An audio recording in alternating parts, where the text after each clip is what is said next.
은혜와 자비가 풍성하신 하나님 우리 아버지, 오늘도 이 시간 우리를 불러주시고 하나님의 은혜 가운데 또 하나님의 말씀의 그 능력 가운데 우리를 잠기게 하여 주시는 그 은혜에 감사를 드립니다. 하나님, 이 시간 우리가 하나님 앞에 나와 말씀 듣고 우리의 기도의 제목들을 올려드릴 때에 이 시간 하나님과의 화평의 시간들이 이루어질 수 있게 도와주시고 하나님과의 관계가 회복되어서 진정한 평안을 누리는 이 시간이 되게 하여 주시옵소서.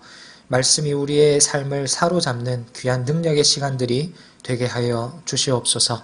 마치는 순간까지 하나님 홀로 영광받아 주시옵고 예수님 이름으로 기도합니다. 아멘. 오늘 우리가 함께 묵상할 말씀은 고린도전서 14장 26절에서 33절 상반절까지입니다. 고린도전서 14장 26절에서 33절 상반절까지 말씀을 교독해서 읽도록 하겠습니다. 그런즉 형제들아 어찌할까? 너희가 모일 때에 각각 찬송시도 있으며 가르치는 말씀도 있으며 계시도 있으며 방언도 있으며 통역함도 있나니 모든 것을 덕을 세우기 위하여 하라. 만일 누가 방언으로 말하거든 두 사람이나 많아야 세 사람이 차례를 따라하고 한 사람이, 만일 통역하는 자가 없으면 교회에서는 잠잠하고 자기와 하나님께 말할 것이요 예언하는 자는 둘이나 셋이나 말하고 다른 이들은 분별할 것이요 만일 곁에 앉아 있는 다른 이에게 계시가 있으면 먼저 하던 자는 잠잠할지니라. 너희는 다 모든 사람으로 배우게 하고 하나씩 예언할 수 있느니라. 예언하는 자들의 영은 예언하는 자들에게 제재를 받나니 하나님은 무질서의 하나님이 아니시오 오직 화평의 하나님이시니라. 아멘. 네. 명절은 잘 보내고 계십니까?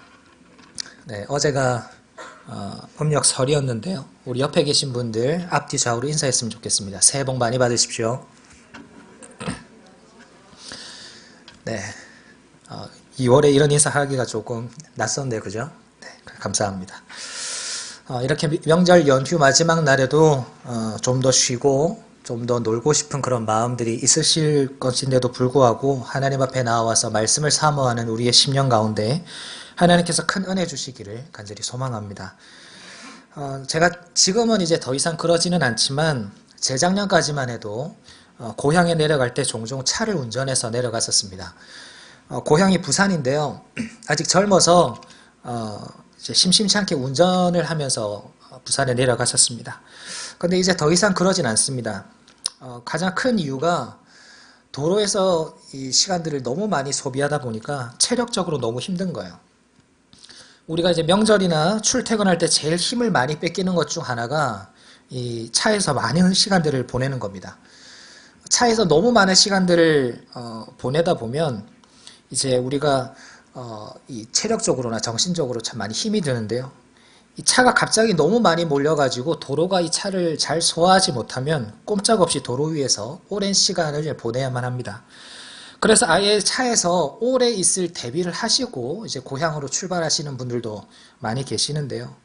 차가 막히는 이유를 곰곰이 생각을 해보니까 물론 차가 갑자기 많이 쏟아져 나와서 그런 이유들도 있겠지만 질서를 지키지 않는 얌체들 때문에 특히나 더 막히는 것 같습니다. 틈만 나면 조금이라도 더 먼저 가고 싶어서 또는 더 앞지르고 싶어서 위험하게 차와 차 사이를 끼어들고 또 길이 아닌 그런 갓길로 다니기도 하고 그러다 차가 엉켜가지고 쉽게 갈 수 있는 길을 더 어렵게 가기도 합니다. 이러한 무질서는 우리를 힘들게 할 뿐만 아니라 위험한 사고를 초래하죠. 그래서 우리의 생명과 우리의 재산에 위협을 가하기도 합니다. 그래서 우리는 자녀들에게 이렇게 가르칩니다. 질서를 잘 지키렴. 공공장소에는 줄을 잘 서야 되고 계단을 다닐 때는 우측 통행을 해야 돼. 이런 식으로 공동체 안에서 규칙을 만들어서 그 질서를 잘 지키도록 가르칩니다. 이렇게 질서를 잘 지킬 때, 규칙을 잘 지킬 때 우리는 그 안에서 안정감을 느끼고 또 행복과 평안을 누리게 됩니다. 반대로 이 규칙을 벗어나는 순간 우리는 무질서함과 또 혼돈, 어지러움에 빠지고 마는데요. 여기서 우리는 이 질서라는 것이 하나님과 깊은 관련이 있다는 것을 발견하게 됩니다. 헬라어로 코스모스라는 단어가 있습니다. 이 단어의 뜻이 바로 질서인데요. 이 단어에서 우리가 잘 아는 우주라는 뜻의 영어 코스모스가 나왔습니다. 다시 말해서 이 우주를 보면 질서가 어떤 것인지를 알 수 있다라는 건데요. 질서가 잘 나타나 있는 공간이 바로 이 우주 공간입니다. 그런데 좀 의아하죠. 이 우주가 어떻게 질서의 공간일까요? 하늘의 별을 보면 아무렇게나 막 흩어져 있는 것 같은데 그게 무슨 질서란 말입니까? 여기서 우리가 질서란 무엇인지에 대해서 다시 한 번 더 생각할 필요가 있습니다. 헬라어로 코스모스, 이 질서라는 단어는 또 다른 뜻이 있습니다. 그것은 바로 조화라는 뜻입니다. 질서는 단순히 줄을 잘 서는 게 질서가 아닙니다. 질서는 단순하게 반듯하게 정리를 잘하는 게 질서가 아닙니다. 질서는 조화입니다. 질서는 서로 잘 어울리는 거예요. 그래서 서로 잘 어울려서 그 안에서 아름다움을 만들어가는 것, 그것이 바로 질서입니다. 코스모스의 반대말을 살펴보면 우리가 조금 더 정확한 뜻을 발견할 수 있는데 코스모스의 반대말은 혼돈이라는 의미의 카오스입니다. 전혀 어울리지 못하고 마구 뒤섞여 있는 상태, 그것이 바로 혼돈이죠. 이쯤 되면 우리 머릿속에 한 가지 떠오르는 그림 이미지가 하나 있습니다. 바로 창세기 1장의 이미지인데요. 하나님은 말씀으로 온 우주를 창조하셨는데 초기 지구는 어땠습니까? 땅이 혼돈하고 공허했습니다. 그런데 그 위에서 하나님은 질서를 잡아가십니다. 첫째 날, 둘째 날, 셋째 날 시간이 지나면서 하나님은 혼돈과 공허만이 가득한 이 땅 가운데서 질서를 세워가십니다. 조화롭게 하시는 거죠. 그러니까 하나님께서 그것을 보시면서 뭐라고 말씀하시냐면 보시기에 좋았더라 이렇게 말씀하십니다. 하나님의 뜻에 따라서 질서를 세우고 조화롭게 할 때 하나님은 기뻐하시고 영광을 받으십니다. 이처럼 질서는 하나님의 속성입니다. 하나님의 뜻이고 하나님의 의지입니다. 그렇다면 반대로 무질서는 어떨까요? 바로 사탄의 속성입니다. 헬라어로 사탄을 디아볼로스라고 하는데요. 여기서 디아는 무엇 사이에 라는 뜻이고요. 볼로스라는 말은 던지다 이런 뜻입니다. 그러니까 사탄은요, 질서를 어지럽히고 파괴하는 사람을 의미합니다. 가정의 질서를 파괴하고 또 사회의 질서를 파괴하고 영적인 질서를 파괴합니다. 그렇기 때문에 우리는 하나님을 닮아서 더욱 질서 있는 삶을 살아야 되고 질서 있는 신앙인이 되어야 됩니다. 이런 차원에서 오늘 본문은 이런 질서에 대해서 잘 말해주고 있는 본문입니다. 당시 고린도 교회는 예배를 드릴 때 지금 우리처럼 이런 예배의 형식이 잘 갖추어지지 않았습니다. 오늘 보면 26절을 토대로 추측해보면 함께 찬양도 했을 거고요. 누군가는 성경을 읽고 해석해 주기도 했을 거고 누군가는 하나님의 뜻을 받아서 그 뜻을 말하기도 했고 또 누군가는 방언도 하고 또 누군가는 그 방언을 통역해 주기도 했습니다. 바울의 생각에는 이런 순서들이 성령님의 감동을 따라서 또는 전체의 유익을 위해서 질서 있게 잘 진행이 되면 좋겠다 이런 마음이 있었겠지만 실상은 그러지 않았습니다. 서로 차례를 기다리지도 않고 너나 나나 할 것 없이 한꺼번에 방언을 하기도 하고 예언을 하기도 하고 그러다 보니까 몇몇 목소리가 큰 사람들이나 사회적으로 지위가 높은 사람들이 그런 순서를 독점하기도 했습니다. 또 은사가 서로 다르니까 어떤 일이 일어나냐면 은사에 대해서 서로 평가하는 거예요. 너는 방언할 줄 아느냐? 너는 예언할 줄 아느냐? 이렇게 말하는 겁니다. 예배 가운데 이런 무질서함이 나타나니까 바울은 오늘 본문 33절에서 이렇게 말합니다. 하나님은 무질서의 하나님이 아니시오 오직 화평의 하나님이시다. 지금 너희가 보이고 있는 이 무질서함은 하나님의 속성이 아니다 하는 거죠. 하나님은 무질서의 하나님이 아니라 하나님은 그렇게 분열하기를 원하시는 분이 아니라 질서를 지키면서 화평하게 되기를 원하시는 분이다. 이런 말을 하고 있는 겁니다. 그런데 우리가 여기서 주목해 봐야 될 점이 이 화평이라는 단어입니다. 바울은요, 무질서에 반대되는 단어로 질서라는 단어를 쓰지 않고 화평이라는 단어를 쓰고 있습니다. 화평의 원어적인 의미는 단순히 평안한 상태를 의미하는 것이 아닙니다. 끊어져 있던 관계가 회복되는 것을 의미합니다. 그러니까 단순히 내가 아무 일이 없어서 평안하다 이것이 화평이 아니라 관계적으로 내가 다른 누군가와 관계가 회복됨으로 생기는 그런 마음의 기쁨, 마음의 평안을 화평이라고 한다는 것입니다. 이런 화평이 무질서와 대조되어서 나타납니다. 다시 말하면 우리가 하나님께서 세우신 그 질서를 따라 살면 우리의 삶에 관계의 회복을 통한 화평이 나타난다는 것입니다.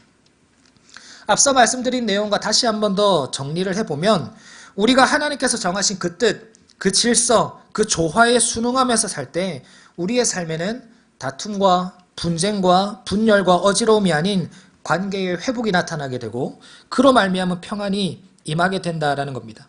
질서의 삶이 곧 화평의 삶이라는 것입니다. 하나님은 우리에게 단순히 너만 예수를 잘 믿으면 돼 이렇게 말씀하시지 않았습니다. 우리에게 관계의 회복을 요구하시고 조화를 요구하시고 또 화평을 요구하십니다. 우리가 신앙생활 함에 있어서 추구해야 될 것이 바로 이 화평입니다. 공동체적인 화평, 조화, 하나님의 뜻대로 사는 것, 이런 삶의 자세가 필요하다는 거죠. 그렇다면 우리가 누구와 화평하면서 살아가야 될까요?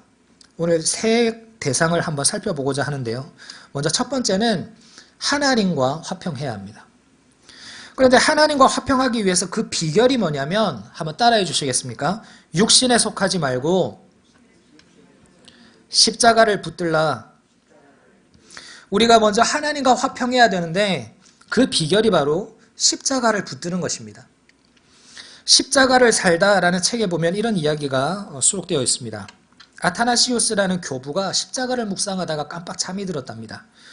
그런데 꿈을 꾸는데 누군가 예수님이 달리신 그 십자가에 사다리를 놓고 막 올라가고 있더랍니다. 그래서 저 사람이 예수님을 십자가에서 내려주려고 하나 보다 이렇게 생각하고 있는데 그때 그 순간 이 사람이 자신의 옷 안에서 망치를 꺼내서 예수님의 손과 발에 다시금 못질을 시작하는 거예요. 망치질을 할 때마다 예수님의 표정이 일그러졌고 고통에 예수님은 몸서리를 치셨습니다. 아타나시우스가 이 광경을 보다가 깜짝 놀라서 도대체 어떤 녀석이 예수님을 십자가에 다시 못 박고 있는 것이냐 하면서 달려갔답니다. 그리고 서둘러서 사다리를 타고 올라가서 이 사람의 머리채를 확 낚아챘는데 놀랍게도 그 사람이 자기 자신이었답니다. 소름 끼치게 놀란 아타나시우스는 곧바로 잠에서 깨어서 통곡하면서 회개했답니다. 주님, 나를 긍휼히 여겨 주십시오. 내가 내 죄로 인해서 내가 주님을 다시 십자가에 못 박았습니다. 여러분, 우리는 어떻습니까? 우리는 이 이야기로부터 자유할까요? 나는 예수님을 못 박는 자가 아닙니다 라고 당당하게 이야기할 수 있을까요? 히브리서 6장 5절 6절은 이렇게 기록합니다. 하나님의 선한 말씀과 내세의 능력을 맛보고도 타락한 자들은 다시 새롭게 하여 회개하게 할 수 없나니 이는 그들이 하나님의 아들을 다시 십자가에 못 박아 드러내놓고 욕되게 함이라. 하나님의 말씀도 듣고 하나님의 은혜도 경험해놓고 다시금 세상 가운데 돌아가서 육신 가운데 거하면서 죄를 짓는 사람은 뭐 하는 사람이라고요? 하나님의 아들을 다시 십자가에 못 박는 사람이라고 말합니다. 이런 사람들을 가리켜서 육신 가운데 거하는 사람, 여전히 죄의 자리에 머무르는 사람, 내가 죄인임을 인정하지 않는 사람이라고 말할 수 있을 겁니다. 내가 여전히 육신 가운데 있고 내가 죄인이라는 것을 인정하지 않으면 무슨 일이 일어납니까? 십자가가 필요 없어집니다. 하나님께서 십자가로 인해서 하신 일이 무엇입니까? 하나님께서 하나님과 우리 사이에 막힌 담을 허물어 주시고 하나님과 우리를 하나 되게 하셨습니다. 그리고 율법을 폐하시고 우리로 하여금 새 사람이 되게 하셨습니다. 이것을 에베소서 2장 14절에서 16절에 이렇게 기록합니다. 그는 우리의 화평이신지라 둘로 하나를 만드사 원수된 것 곧 중간에 막힌 담을 자기 육체로 하시고 법조문으로 된 계명의 율법을 폐하셨으니 이는 이 둘로 자기 안에서 한 새 사람을 지어 화평하게 하시고 또 십자가로 이 둘을 한 몸으로 하나님과 화목하게 하려 하심이라. 하나님은 우리와 화평하기를 원하셨습니다. 화목하기를 원하셨습니다. 그래서 십자가로 말미암아서 이 하나님과 우리 사이에 막힌 담도 허물어 주시고 우리로 새 사람이 되게 해주셨는데 우리는 어떻습니까? 육신 가운데 거하기를 기뻐하고 죄를 짓기를 기뻐하고 그럼에도 불구하고 내가 죄인이라는 사실을 인정하지 않으니까 십자가가 내 인생에서 점점 희미해져 가는 거예요. 결국 십자가가 필요 없어지게 되는 겁니다. 이걸 에베소서 2장의 표현을 빌려서 이야기하면 하나님께서 허무신 그 담을 내가 내 손으로 다시 쌓고 있는 거예요. 하나님 없이도 나 혼자 잘 살 수 있을 것만 같습니다. 그렇게 하나님 찾지도 않고 하나님과 상관없이 살기를 기뻐하면서 오히려 하나님의 능력은 나와 함께 하기를 원합니다. 겉으로 고상한 척 하지요. 겉으로 거룩한 척 합니다. 교회 안에서, 목장 안에서 하나님 잘 믿는 척, 십자가를 붙드는 척, 신앙 좋은 척 합니다. 그런데 정작 내 모습은 어떠한가 하는 거죠. 겉으로는 어떻게 예수님을 십자가에 못 박을 수 있나? 그 유대인들이 과연 제정신인가? 어떻게 메시아를 몰라볼 수가 있는가?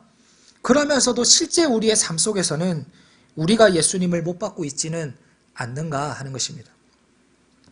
십자가는 하나님과 우리를 화목케 하는 길입니다. 화평하게 하는 길입니다. 십자가가 아니면 우리가 하나님과 화평할 수 없고, 십자가가 아니면 더 나아가 신앙생활을 할 수 없습니다. 십자가가 기본이고 십자가가 출발입니다. 십자가가 없는 신앙은 신앙이 아닙니다. 그렇기 때문에 우리는 십자가를 붙들어야 됩니다. 내가 내 죄를 인정하고 하나님 앞에 나아옴을 통해서 하나님과의 관계를 회복해야 됩니다. 하나님은 늘 먼저 우리에게 다가오셨습니다. 아담이 하나님과의 관계를 끊어버렸을 때도 먼저 다가오신 분이 누구셨습니까? 하나님이셨습니다. 우리도 마찬가지죠. 늘 먼저 손 내밀고 계신 분이 하나님이십니다. 이제 우리도 손을 내밀어야 합니다. 십자가를 붙들어야 됩니다. 우리가 죄인임을 인정하고 우리의 죄를 멀리하고 다시 쌓기 시작했던 그 담을 이제는 허물고 그 손을 멈춰야 됩니다. 십자가를 붙들고 하나님과의 관계를 회복해서 참된 화평을 누리는 우리 모두가 되기를 주님의 이름으로 축원을 드립니다. 둘째로 우리가 누구와 화평해야 되냐면요. 우리는 공동체와 화평해야 됩니다. 그러기 위해서 우리가 알아야 할 것이, 한 번 더 따라해 주시겠습니까? 귀를 막으면 핍박자가 된다. 여러분, 세상에는 세 부류의 사람이 있다는 거 아십니까? 첫 번째 부류는요, 예수님 잘 믿는 사람입니다. 순수하게 말씀에 반응하면서 머리가 아닌 가슴으로 예수를 믿는 사람들입니다. 진짜로 예수님을 사랑하고 예수님을 위해서 살기로 결단하는 그런 신실한 신앙인들입니다. 두 번째 부류는 안 믿는 사람들입니다. 우리가 불신자라고 부르는 안 믿는 사람들입니다. 세상 가운데서 내 만족과 내 성공과 내 유익을 위해서 사는 그런 사람들입니다. 하나님이 없다고 생각하니까 자신이 편한 대로 사는 거죠. 그런데 가장 위험하고 우리가 주의해야 할 부류가 있는데 바로 교회 안의 불신자들입니다. 저는 이 사람들을 핍박자들이라고 좀 부르고 싶은데요. 그냥 핍박자라고 하면 교회를 다니지 않으면서 교회를 다니는 사람들을 핍박하고 또 성도들을 향해서 조롱하는 안티크리스천들을 생각하기가 쉽습니다. 그런데 이 핍박자들은요, 예수님을 믿는 것처럼 보이지만, 믿음이 있고 신앙이 있는 것처럼 보이지만, 그래서 아무 문제가 없는 것처럼 보이지만 정작 예수님을 참으로 믿지는 않는 사람들입니다. 교회 안의 불신자들입니다. 그래서 마귀는요, 요즘에 이 성도들을 공격할 때 교회 못 나가게 잘 공격 안 합니다. 오히려 어떻게 하느냐? 예수님을 믿되 가짜로 믿게 합니다. 교회 안에 있되 하나님을 믿는 척하게 만듭니다. 그래서 불신자를 만드는 것보다 더 무서운 사단의 공격이 이 핍박자를 만드는 겁니다. 그런데 이 핍박자들이 어떻게 하면 생기는지 아십니까? 귀를 막으면 핍박자가 됩니다. 여러분, 스데반 집사님이 어떻게 순교하셨는지 아시죠? 우리가 잘 아는 최초의 순교자 스데반 집사님은 돌에 맞아 순교하셨습니다. 근데 왜 돌아가야만 하셨을까요? 사도행전 7장을 보면 스데반 집사님이 공회에서 설교를 하시는데 이 설교를 듣는 대상이 누구냐면 대제사장, 그리고 하나님을 잘 믿는다라고 스스로 말하는 백성들의 장로와 서기관들이었습니다. 그런데 이 예수를 믿는, 하나님을 믿는다라고 말하는 이 사람들에게 담대하게 설교를 했는데도 사도행전 7장 54절에 보면 그들이 이 말을 듣고 마음에 찔려 그를 향하여 이를 갈거늘 이라고 말합니다. 하나님을 믿는 사람들 앞에서 하나님의 말씀을 전했는데 왜 이들이 이를 갈고 분노를 표출했을까요? 그 이유를 사도행전 7장 57절에서 발견할 수 있었습니다. 그들이 큰 소리를 지르며 귀를 막고 일제히 그에게 달려들어. 이 사람들은 스데반의 설교를 듣는 것처럼 보였지만 정작 그들은 귀를 막고 있었습니다. 아마 이들은 스데반이 무슨 말을 해도 들을 마음이 없었을 겁니다. 눈에 가시와도 같았던 이 스데반을 어떻게 해서든 감옥에 집어넣거나 죽이려고 했을 겁니다. 아까 말씀드린 대로 여기 모여있던 사람들은 하나님을 믿는 사람들이었습니다. 스스로 하나님에 대한 열심이 컸던 사울도 이 자리에 있었습니다. 그런데 나만 오라, 내 생각이 맞아, 내 뜻대로 돼야 돼, 이런 생각을 가지고 귀를 막아버리면 우리는 다른 사람을 핍박하는 사람이 되고 맙니다. 사랑하는 성도님 여러분, 우리의 귀는 활짝 열려 있습니까? 아니면 굳게 닫혀 있습니까? 다른 사람들과 화평하기 위해서, 함께 조화롭게 신앙생활을 잘 하기 위해서 그들의 말을 들어주고 계십니까? 아니면 나만의 생각을 관철하고 계십니까? 야고보 사도는 야고보서 1장 19절 20절에서 이렇게 말씀합니다. 내 사랑하는 형제들아, 너희가 알지니 사람마다 듣기는 속히하고 말하기는 더디하며 성내기도 더디하라. 사람의 성내는 것이 하나님의 의를 이루지 못함이라. 여러분, 말하는 것과 성내는 것은 절제하고 줄이고 가급적 하지 말아야 하지만 무엇은 열심히 해야 됩니까? 듣는 것은 열심히 해야 됩니다. 듣기를 잘하면요, 성내는 것이 줄어듭니다. 성내는 것이 하나님의 의를 이루지 못하는 것이라면 잘 듣고 잘 소통하고 화평을 이루는 것이 하나님의 의를 이루는 것이겠죠. 소통이 불통이 되는 이유, 우리 안에 관계가 깨어지는 이유는 우리가 귀를 막고 있어서입니다. 우리는 과연 귀를 막고 다른 사람들을 핍박하는 자입니까? 아니면 우리의 귀를 열고 다른 사람들과 화평을 이루기를 원하는 자들입니까? 우리 공동체와 화평을 이루기 위해서 듣기를 속히하는 우리 모두가 되기를 주님의 이름으로 축원을 드립니다. 마지막으로 우리는 누구와 화평해야 될까요? 우리는 우리 자신과 화평해야 됩니다. 그럴 수 있는 비결을 이렇게 한번 정리해 봤는데요. 한번 따라해 주시겠습니까? 감정 따라 살지 말고 믿음 따라 살아가자. 우리는 하나님과 화평하고 우리의 이웃, 우리의 공동체와 화평해야 한다는 것을 오랜 기간 말씀을 듣고 성경을 공부하면서 이미 잘 알고 있습니다. 그런데 우리가 놓치기 쉬운 부분이 바로 나 자신과 화평하는 겁니다. 나 자신과 화평하다라는 말을 다르게 표현하면요, 나 자신을 가치롭게 여기는 것, 나를 사랑하는 것, 하나님께서 주신 자존감이 회복되는 것, 이렇게 표현할 수 있을 것 같습니다. 간혹 이런 분들 계시죠. 나는 내 자신이 용서가 안 돼. 나는 왜 이 모양인지 모르겠어. 나는 왜 이렇게 부족한 것이 많을까? 그러면서 자꾸 자기를 사랑하기보다, 소중히 여기기보다 자책하면서 그 감정을 이기지 못해서 힘들어하시는 분들이 계십니다. 아니면 다른 사람들이 나를 어떻게 바라보는가, 그 평가에 너무 민감해서 일희일비하면서 자신의 감정을 소모하는 분들도 계실 겁니다. 이러한 점에서 우리는 이 사도 바울을 좀 주목해 볼 필요가 있습니다. 사도 바울은 우리처럼 자신의 감정을 따라 산 인물이 아니라 하나님께서 허락하신 높은 자존감을 가지고 믿음 따라 살아갔던 인물입니다. 이러한 모습은 바울이 고린도 교회를 대하는 태도를 보면 잘 알 수 있는데요. 본문의 배경이 되는 고린도 교회는 특이한 점이 하나 있었습니다. 그게 뭐냐면 은사도 많았어요. 능력도 많았습니다. 부족한 것이 없어 보였는데 한 가지, 문제도 많았습니다.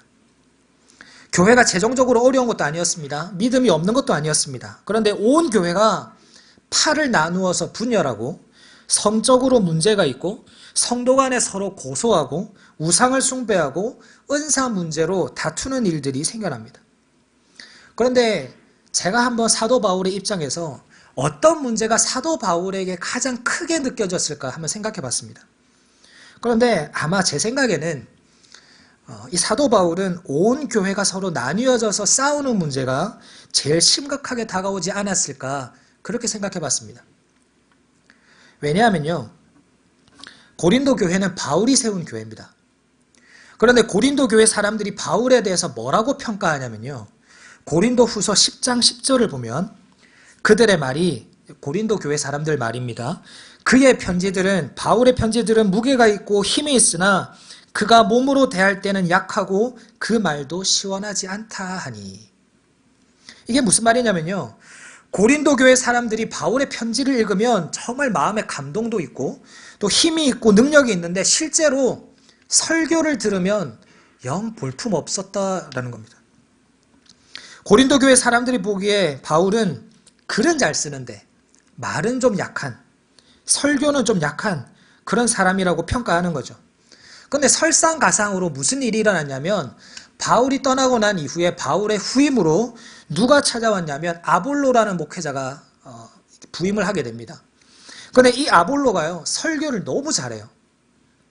그러니까 교회 안에 무슨 일이 생기냐면 나는 탁월한 신학적인 지식을 갖고 있는, 그래서 교회를 잘 다스리는 바울파야, 이런 사람들이 생겨나고, 아니야, 나는 바울보다 설교를 훨씬 잘하시는 우리 아볼로파야, 이러면서 교회가 분열이 되는 겁니다. 그런데 문제가 뭐냐면 이처럼 목회자로서 바울을 잘 인정해주지 않는 이 고린도 교회에 분열의 문제뿐만 아니라 온갖 문제들이 생겨나니까 교회가 감당이 안 되는 거예요. 그래서 이 교회를 세운 바울이 책임감을 가지고 고린도 교회에 편지를 쓰고 있습니다. 그런데 사랑하는 성도님 여러분, 만약 여러분 같으면 이 교회에 편지를 쓰고 싶으실까요? 만약 저 같으면요, 아예 관심을 별로 안 두고 싶을 것 같아요. 만약 저에게 똑같은 상황이 벌어진다면, 그래서 제가 개척한 교회이고 제가 오랫동안 그 교회를 위해서 기도해 왔다라고 하더라도 그 안에 교회 공동체가 저를 그렇게 여기고 분열하고 온갖 문제들을 일으킨다면, 나는 이제 더 이상 그 교회 목회자가 아니잖아요. 나는 이제 그 교회를 떠나왔잖아요. 하나님께서 세우신 다른 분이 계시잖아요. 그러니까 저는 상관없어요 라고 말하고 싶을 것 같아요. 그런데 바울은 달랐습니다. 바울은 저처럼 이렇게 감정적으로 이 문제를 바라보는 것이 아니라 믿음으로 자기 자신과 교회를 바라보기 시작했습니다.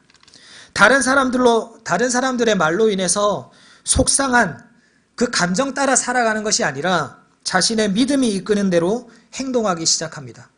그래서 편지를 쓰는데 고린도전서 1장 1절에서 3절 제일 서두에 뭐라고 쓰는지 한번 보십시오. 하나님의 뜻을 따라 그리스도 예수의 사도로 부르심을 받은 바울과 형제 소스데네는 고린도에 있는 하나님의 교회 곧 그리스도 예수 안에서 거룩하여지고 성도라 부르심을 받은 자들과 또 각처에서 우리의 주 곧 그들과 우리의 주 되신 예수 그리스도의 이름을 부르는 모든 자들에게 하나님 우리 아버지와 주 예수 그리스도로부터 은혜와 평강이 있기를 원하노라. 그렇게 자신에 대해서 설교 못한다고 비판하고, 나는 아볼로 목사님이 좋아요, 설교 잘하시는 아볼로 목사님이 좋아요, 이렇게 서로 다투고 싸우기나 하는 그런 미성숙한 고린도 교회 성도들을 향해서 이 사도 바울이 감정적으로, 그래, 나 그런 사람이야, 나 부족한 사람이야, 나 못난 사람이야, 그러니까 이 문제들은 너희가 알아서 해, 이렇게 말하는 것이 아니라 어떻게 말합니까? 하나님이 내게 주신 그 믿음 따라서, 그럼에도 불구하고 내가 하나님의 사도로서 고린도 교회 성도들 너희들에게 편지하노니 여러분에게 은혜와 평강이 있기를 원합니다. 이렇게 편지하는 거예요. 이렇게 사는 사람이 자기 자신과 화평한 사람, 하나님이 주신 믿음으로 자존감을 세워가는 사람, 자신의 마음을 잘 다스릴 줄 아는 사람입니다. 사랑하는 성도님 여러분, 2018년 한 해를 떠올려 보십시오. 아니면 멀리 갈 것도 없이 1월 한 달을 떠올려 보십시오. 우리의 마음대로 되는 일이 과연 얼마나 있습니까? 내가 원하고 내가 소망하는 대로, 내가 바라는 대로 1월달 한 달이 그렇게 흘러가던가요? 내 뜻대로 된 것들도 물론 있을 수 있지만 많은 일들이 내가 원하지 않는 방향으로 흘러갈 수 있습니다. 내가 바라는 대로 모든 일이 진행되면 좋겠지만 그러지 못한 것이 더 많은 것이 우리의 현실입니다. 그럴 때 우리가 어떤 태도를 가져야 합니까? 그때 내 감정을 따라서 내 마음대로 살아가야 될까요? 아닙니다. 하나님께서 우리에게 원하시는 것이 무엇인지 분명하게 깨닫고, 그리고 하나님 안에서 내가 어떤 존재인가를 분명하게 깨닫고 바울처럼 믿음으로 살아가야 됩니다. 바울은 고린도 교회 성도들이 자신을 그렇게 대한다고 해서 감정적으로 대하지 않았습니다. 그럼에도 불구하고 믿음으로 하나님의 교회가 은혜와 평강이 넘치기를 기도했습니다. 우리는 우리 자신을 좀 더 존귀하게 바라볼 필요가 있습니다. 우리는 생각보다 괜찮은 사람입니다. 우리는 물론 죄라는 측면에서 바라보면 전혀 소망이 없죠. 그러나 우리 존재 자체를 바라보면 우리는 소중한 사람입니다. 보배롭고 존귀한 사람들입니다. 그렇기 때문에 우리 자신을 비하하고 늘 좌절하고 그렇게 살아가는 것이 아니라 우리의 존재 가치를 깨닫고 우리의 자존감을 높이고 우리의 마음을 잘 다스려서 늘 믿음의 결단을 할 수 있어야 됩니다. 감정이 아닌 믿음이 이끄는 삶을 사는 우리 모두가 되기를 주님의 이름으로 축원을 드립니다. 말씀을 맺겠습니다. 여러분, 사도 바울은 고린도 교회가 교회 안에서 질서를 잘 지키기를 원했습니다. 은사나 능력을 나타내는 데 있어서 질서 있게 조화롭게 하기를 원했습니다. 하나님께서 질서의 하나님이신 만큼 교회 안에서 질서로 화평을 이루며 살아가기를 원했습니다. 그래서 우리가 세 가지 차원에서 화평을 이루어야 할 대상을 살펴봤습니다. 먼저 하나님과 화평해야 됩니다. 그러기 위해서 우리는 우리 자신이 죄인이라는 것을 깨닫고 십자가가 필요한 존재라는 것을 깨닫고 늘 십자가 붙들고 살아가야 합니다. 하나님과 우리 사이에 있는 그 막힌 담을 십자가로 허시고 우리와 하나 되기를 원하시고 늘 우리와 화평하기를 원하시는 그 하나님 바라보면서 매일 우리의 삶 한가운데 십자가가 우뚝 솟아 있어야 합니다. 죄 가운데 빠져서 이미 허물어진 그 담을 다시 세우려고 하지 말고 그 손으로 십자가를 붙드는 우리가 되어야 합니다. 둘째로 우리는 공동체와 화평해야 됩니다. 그러기 위해서 우리는 우리의 귀를 열어야 합니다. 귀 있는 자는 들으라. 들어보셨죠?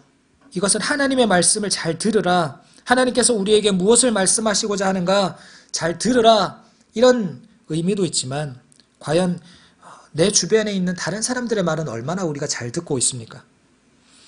그 사람들이 무슨 말을 하고 있는지, 무슨 소리를 내고 있는지 여기에 주목하지 않고 여기에 관심을 두지 않으면 우리는 그들을 핍박하는 핍박자가 되고 말 것입니다. 나의 귀를 열고 공동체 안에서 서로 화목하고 하나 되기를 힘쓰는 우리가 되어야 합니다. 마지막으로 우리는 우리 자신과 화평해야 합니다. 우리 자신을 사랑할 수 있어야 하고 우리의 자존감을 회복해야 합니다. 우리는 하나님의 자녀입니다. 우리는 보배롭고 존귀한 자들입니다. 그렇기 때문에 우리 안에 생겨나는 모든 감정을 따라서 우리의 삶을 마구잡이로 던져버리는 것이 아니라 우리의 믿음 따라 우리의 삶을 살아가야 합니다. 고달프고 힘든 우리의 감정 때문에 좌절과 낙심 가운데 거하지 마십시오. 우리에게 주신 그 믿음이 우리를 이끌어가는 우리 자신이 되기를 간절히 소망합니다. 이렇게 하나님과 공동체와 우리 자신과 화평하게 되면 우리는 하나님 안에서 질서 있는 삶, 조화로운 삶을 살아가게 됩니다. 다시 말해서 어지럽고 정신없고 힘들고 답답한 그 신앙의 무질서 상태에서 벗어날 수 있게 되는 것입니다. 사랑하는 성도님 여러분, 혹 이런 신앙의 무질서 상태에 계신 분이 혹 계십니까? 뭔가 정리되지 않는 것 같고 혼란한 것 같고 답답한 것 같고 그런 무기력한 신앙생활을 하고 계십니까? 하나님과 공동체와 또한 우리 자신과 화평한 삶을 한번 살아보십시오. 그러면 이 모든 문제가 해결될 것이라 확신합니다. 설교 서두에 제가 말씀을 드렸습니다. 하나님께서 이렇게 질서 잡힌 모습을 보면 꼭 하시는 말씀이 있습니다. 보시기에 좋았더라. 이 말씀대로 우리 모두가 신앙의 무질서를 다 벗어나서 하나님께서 보시기에 좋은 신앙인들이 다 되시기를 주님의 이름으로 축원을 드립니다. 말씀을 생각하면서 우리가 함께 찬양했으면 좋겠습니다. 주는 평화, 막힌 담을 모두 허셨네.